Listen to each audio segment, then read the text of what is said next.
Good morning student. Today our topic is pleiotropic gene. Chapter number 5 का ये topic है pleiotropic gene, इसके बारे में हम बात करेंगे। So it is the ability of a gene to have multiple phenotypic effect और affected number of character simultaneously. कहने का मतलब क्या है कि अगर कोई भी एक जीन जो होता है बहुत सारे फिनोटिपिक एक्सप्रेशन को अफेक्ट करना शुरू कर दे एक टाइम पे ही, तो उसी को हम बोलते हैं प्लियोट्रॉपिक जीन। ये देखो, आपने मल्टीपल एलील पढ़ा था। मल्टीपल एलील का मतलब क्या था कि एक जीन के बहुत सारे एलील हो गए, ठीक है। लेकिन यहाँ पे क्या होता है, दो अलग अलग प्रोसेसेस को कोई एक ही जीन अफेक्ट करना शुरू कर देता है, दो अलग अलग कैरेक्टर्स को। प्रोसेसेस की मतलब क्या है, यहाँ पे कैरेक्टर्स अलग अलग हो जाएंगे, ठीक है। जबकि मल्टीपल एलिज्म में हम क्या पढ़ते थे, लाइक ब्लड ग्रुप था। ब्लड ग्रुप ही, सिर्फ ब्लड ग्रुप ही तो चेंज हुआ ना, आई का कलर था वही चेंज हो रहा था, लेकिन यहाँ पे कैरेक्टर ही अलग अलग हो जाएंगे। तो ऐसे सभी सिंगल जीन जिसमें जीन अपने से एक जीन एक से ज्यादा इफेक्ट दिखाने की कोशिश करे, उसको हम बोलते हैं प्लियोट्रॉपिक जीन। ये क्यों होता है, इसमें दो ये जो जीन होते हैं ये इफेक्ट करते हैं दो या दो से अधिक इंटरलेटेड मेटाबॉलिक प्रोसेसेस को दैट प्रोड्यूस डिफरेंट फिनोटाइप, ठीक है। All the pathway are not influenced equally. लेकिन यहाँ पे एक चीज ध्यान रखने वाली है कि अगर ये दो पाथवे को इफेक्ट कर रहा है, तीन को कर रहा है, तो सबको इक्वली इफेक्ट नहीं करेगा। किसी एक को ज्यादा करेगा, किसी एक को कम कर सकता है। It is more evident in one case and less evident in other. तो ये बात मैं बता चुकी है आपको। अगर इसके एग्जांपल्स की हम लोग बात करें तो कॉटन के अंदर, कपास के अंदर जीन ऑफ लिंट जो है, लिंट मतलब उसका रेशा जो होता है, उसका जो रेशे का जो जीन है वो, इसके अलावा भी हाइट ऑफ प्लांट को, नंबर ऑफ ओव्यूल को, साइज ऑफ बॉल, जो कपास की बॉल होती है उसको अफेक्ट करता है। कपास की बॉल में उसका फ्लावर होता है उसको अफेक्ट करता है। इसी तरीके से ड्रोसोफिला का जो आई कलर है, वो आई कलर जो होता है उसका म्यूटेशन अगर हो जाए तो बॉडी के बहुत सारे पार्ट डीपिगमेंटेड हो जाते हैं। तो ये भी एक जीन की एग्जांपल है।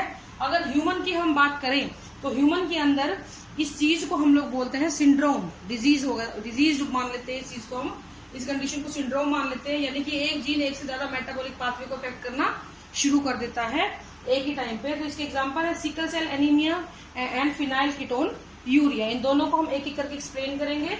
सिकल सेल एनीमिया और फिनाइल कीटोन यूरिया को मैं बताऊंगी आपको, ठीक है बेटा। First of all we will discuss about the phenyl ketone urea.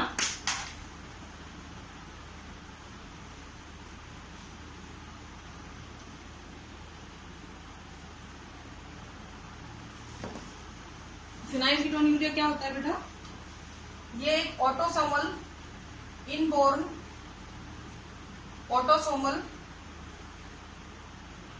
Recessive disorder है, ठीक है। इनबोर्न का मतलब क्या हुआ, फिनाइल कीटोन यूरिया,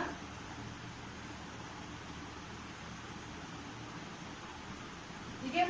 इसमें क्या होता है बेटा, बच्चा पैदा होते ही इसको ये डिजीज होती है, ऑटोसोमल कंडीशन में आता है और रिसेसिव आता है। तो इसमें जब भी होमोजाइगस रिसेसिव जो होगी कंडीशन, होमोजाइगस रिसेसिव कंडीशन जब भी होगी तभी अफेक्टेड होगा ऑर्गेनिज्म, इसके द्वारा अफेक्टेड बेबी पैदा होंगे। और वो अफेक्टेड बेबी में होता क्या है, एक एंजाइम होता है phenyl alanine hydroxylase. Phenyl alanine hydroxylase, इस एंजाइम की क्या हो जाती है, कमी हो जाती है, या फिर ये लैग कर जाता है, खत्म हो जाता है, लैग कर जाएगा। तो इस एंजाइम का काम क्या था, बॉडी में मिलने वाले फिनाइल एलेनिन को कन्वर्ट कर देना, किसमें, टायरोसिन में, ठीक है। ये काम नॉर्मली सबके अंदर होता है।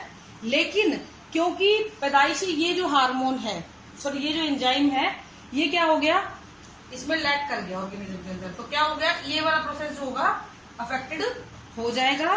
तो इसकी वजह से फिनाइल एनिलिन और फिनाइल पायरुविक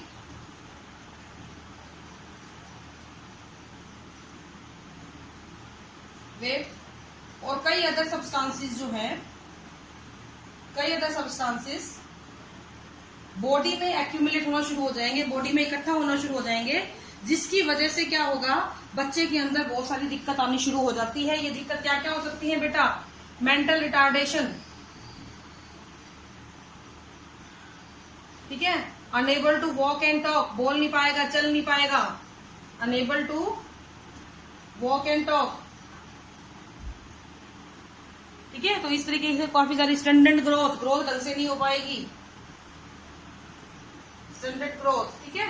तो इस तरीके से फिनाइलकीटोन्यूरिया की वजह से बॉडी के अंदर डिजीज होनी शुरू हो जाती है। नेक्स्ट आता है बेटा आपका सिकल सेल एनीमिया। हमारे सिलेबस में ये काफी एक्सप्लेनेटरी उसमें आएगा, वहां पे हम इसको ज्यादा अच्छे से करेंगे। अभी थोड़ा इंट्रोडक्टरी में आपको बता देती हूँ क्या कुछ होता है। सिकल सेल एनीमिया में क्या होता है बेटा,